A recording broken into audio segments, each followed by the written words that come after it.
Standard 8th Subject General Science Unit Living World and Classification of Microbes. Hello dear students, in last lecture we learnt about kingdom Monera. Today we are going to learn about kingdom Protista and kingdom Fungi. Friends, look towards kingdom Protista. In your textbook on page number 2, for kingdom Protista one activity is given. Look first that activity. Prepare a temporary amount of 1 drop of pond water on a glass slide. आपल्याला काय करायचं आहे तर एक कृती करायची आहे. एखाद्या डबक्यातील पाण्याचा एक थेंब स्वच्छ काचपट्टीवरती घ्यायचा आहे. Observe it under a low power and high power of microscope. आणि त्या काचपट्टीचं निरीक्षण सूक्ष्मदर्शीखाली करायचं आहे. You will find some motile microbes with irregular shape. आणि सूक्ष्मदर्शिकेखाली आपण निरीक्षण केल्यानंतर आपल्याला काही अनियमित आकाराचे सूक्ष्मजीव हालचाल करताना दिसतील. इरेग्युलर शेप म्हणजे अनियमित आकार. These are amoeba. आणि हे जे सजीव आहेत हे सजीव अमिबा आहेत. Now let's see characteristics of living organisms which are included in kingdom Protista. आता आपण किंगडम प्रोटिस्टा मधील असणारे जे ऑर्गॅनिझम्स आहेत त्यांची वैशिष्ट्ये बघूया. First, protista are single cell organisms with well defined nucleus enclose in a nuclear membrane. विद्यार्थी मित्रांनो, तुम्हाला समजलंच असेल बघा, सिंगल सेल ऑर्गॅनिझम आहे हा, म्हणजेच युनिसेल्युलर ऑर्गॅनिझम आहे आणि यामध्ये वेल डिफाइंड न्यूक्लियस आहे. आता वेल डिफाइंड न्यूक्लियस कोणामध्ये असतो तर जे युकॅरियोटिक ऑर्गॅनिझम असतात त्यांच्यामध्ये वेल डिफाइंड न्यूक्लियस असतो. And that nucleus enclose in a nuclear membrane. आता हा जो न्यूक्लियस असतो त्याला आवरण असते, म्हणजेच या सेलमधील जो केंद्रक असतो तो आवरणयुक्त केंद्रक असतो. त्याला पटलबद्ध केंद्रक असेही म्हणतात. Now look second, they have pseudopodia और हेअर लाईक सिलिया और whip like flagella for locomotion. Kingdom प्रोटिस्टामधील जे ऑर्गॅनिझम असतात त्यांच्यामधील काही ऑर्गॅनिझमना हालचालीसाठी किंवा प्रचलनासाठी छदमपात किंवा काहींना रोमके किंवा काही ऑर्गॅनिझमना कशाभिका असतात. दिलेल्या उदाहरणामध्ये अमिबाला सुडोपोडिया, पॅरामोशियमला सिलिया आणि युग्लिनाला फ्लॅजेला असतात. हियर सुडोपोडिया मीन्स छदमपात, सिलिया मीन्स रोमके अँड फ्लॅजेला मीन्स कशाभिका. Now look third one. These organisms are autotrophs और हेटेरोट्रॉप्स. यामधील काही ऑर्गॅनिझम ॲटोट्रॉप्स असतात तर काही ऑर्गॅनिझम हेटेरोट्रॉप्स असतात. ॲटोट्रॉप्सचा तुम्हाला अर्थ माहीतच आहे, याला स्वयंपोषी असं म्हणतात आणि हेटेरोट्रॉप्स मीन्स परपोषी. आता ॲटोट्रॉप्समधील आपण एक्झाम्पल्स बघूया. Euglena and Volvox. These organisms are autotrophic organisms in kingdom Protista. These organisms contain chloroplast. आता या ऑर्गॅनिझमच्या पेशीमध्ये हरितलवके असतात आणि ज्याच्या साहाय्याने ते स्वतःचे अन्न स्वतः तयार करू शकतात. Now look towards heterotrophs examples. Amoeba and paramecium organisms are included in kingdom Protista which are heterotrophic organisms.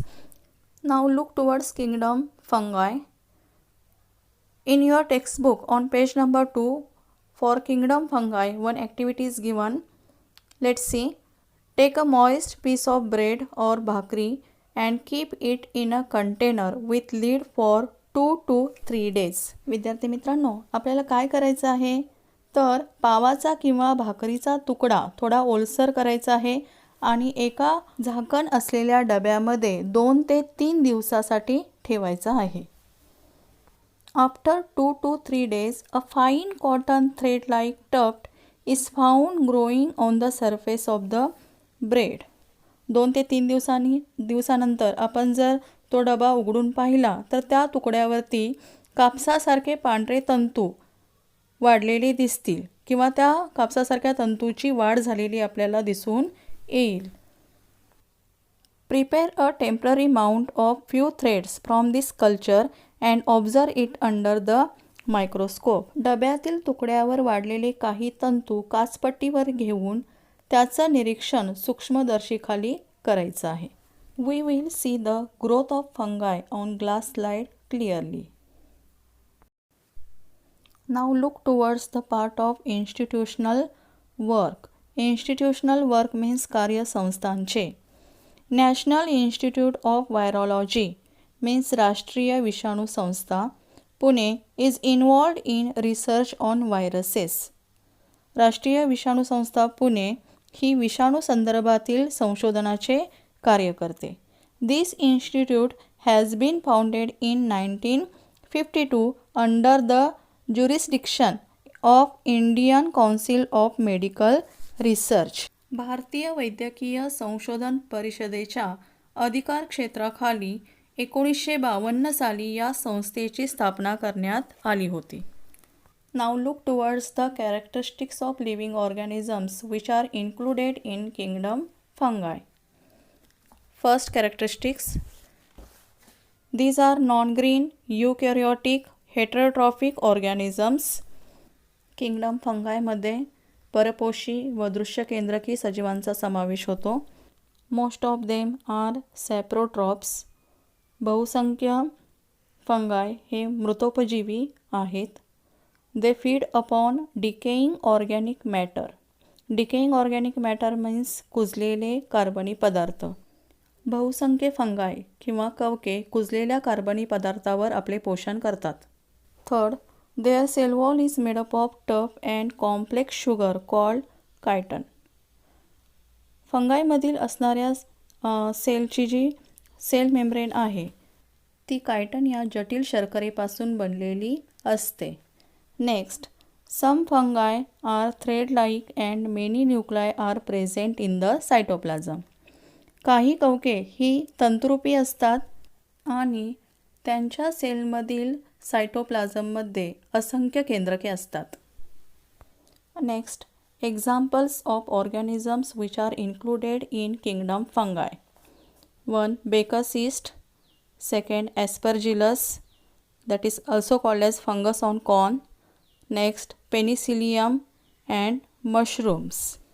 यामधील बेकस ईस्टला किन बुरशी असेही म्हणतात. ॲस्परजिलसला मक्याच्या कणसावरील बुरशी आणि मशरूम जो आहे त्याला भूछत्र असेही म्हणतात. Though many systems of classification are introduced after the Whittaker's, his 5 kingdom system is widely accepted. Whittaker नंतर वर्गीकरणाच्या काही पद्धती मांडल्या गेल्या तरीही आजही अनेक शास्त्रज्ञ विटाकर यांच्या पंचसृष्टी वर्गीकरणालाच प्रमाण मानतात आणि हेच या पद्धतीचे यश आहे.